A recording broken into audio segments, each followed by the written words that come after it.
When we have these ideas for films, we've worked on chapter 2. That idea of the club scene went from the red circle to now let's do the baths in Rome. And what else could he do? He's running for his life. I think, what if he gets a horse and then starts to ride? Yeah, let's do that. And the character is still kind of running under the pressures of the high table. At the end of 3, are you pissed off? Winston shot him off a building. He's excommunicado. Chad really hooked into this idea of trying to study John Wick through the situations of other characters, and he was really drawn to the good, the bad, and the ugly. And so enter Donnie Yen as Kane, and Shamier Anderson as the tracker. We have Hiroyuki Sanada, who I worked with on 47 Ronin. He has a daughter who's working with him, and that's the incomparable Rina Sawayama. And then the antagonist of the piece, the Marquis, Bill Skarsgård. You're kind of following their stories as they're trying to get John Wick, and Kane and John Wick have a past. The tracker is kind of a younger character who's kind of outside of it, who's not an assassin, but then takes a deal to force to become an assassin, and these characters come after John, and then there's moments where we have to work together against the table. So that dynamic is a way of opening up the world. Who are these other characters that exist in this world? And then how do they interact with John, and how does John interact with them? Yeah, as soon as Derek Kolstad had these assassins come into this house to attack John Wick. And once John Wick took care of business, brought these gold coins and said, I'd like to make a reservation. It was like, whoa, okay, well, what can that turn into? What is this other world? And it's been a wonderful pleasure to come up with things, what are these rules? And at the base of that, too, is Chad's belief that the more kind of ceremony that we can present with the high table is good to elevate them, because we don't want to show the faces. We don't want to do here's a table and there's 12 of them and they're all sitting no, you don't see them. You never see them. But I think we can all relate to the idea of them.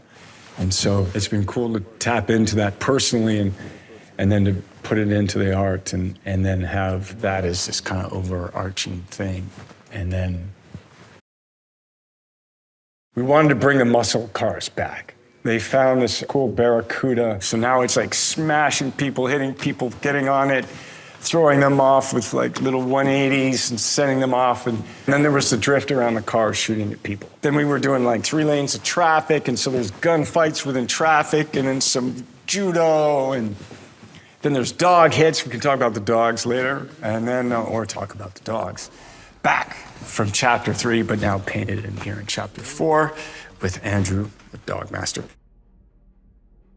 You want to kill him? The training went longer than 3 months, and it was 5 days a week, 4 hours a day. So it was a 2-hour morning session, lunch, 2-hour afternoon session. And for me, it's just been awesome to work with these stunt people and just have what they shared with us was the affection that they have for the John Wick films. Because John Wick action is a little different. It's a lot. Because Chad wants reality, he wants Rex, he wants it to feel real. He wants the beautiful violence. And so do we, and so do they. But all of these people have just really taken care of me.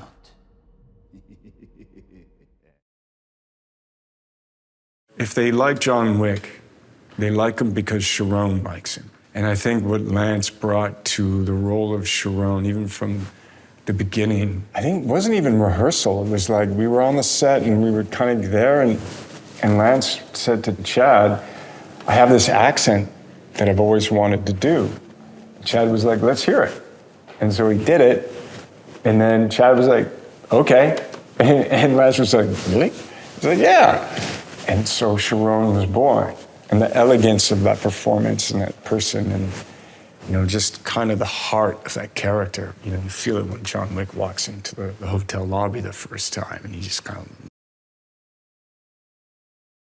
of Having Ian McShane back, just such a joy to work with and such a unique and special talent person. And getting a chance to act with him again, and then how do we develop his story and then what organically came out of that. And it's nice to see McShane being part of Avenge and Revenge. Maybe not. Goodbye to you, my trusted friend. The incredible Laurence Fishburne as the Bowery King, where I had safe harbor. And for me personally, Fish is safe harbor. He's been such a mentor to me since working on The Matrix in 1997. So it's, we have a friendship, and it's cool to be working with him again. And what he brings to the Bowery King is so special. And who else could be the king?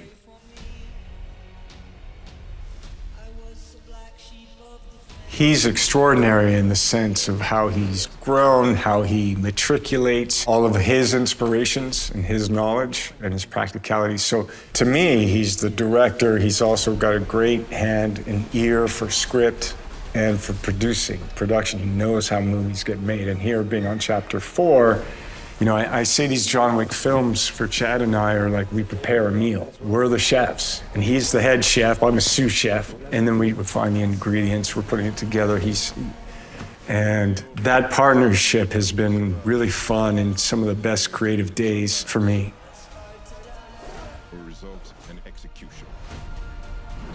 If you enjoy the world building of the John Wicks, then we have a lot of fun stuff in store. We have new characters, new levels of action for John Wick action, the production design, the scale, the scope, a lot of big rooms, high ceilings. We're in Berlin, we're in Paris. We have amazing thespians in costume design. There's other themes that are coming back from all of the different versions of all of the films. So there's stuff that you can recognize, and then there's new things. We're trying to cook up a beautiful feast with multiple courses and some nice wine. So sit back, see it on the big screen, eat some popcorn, and John Wick.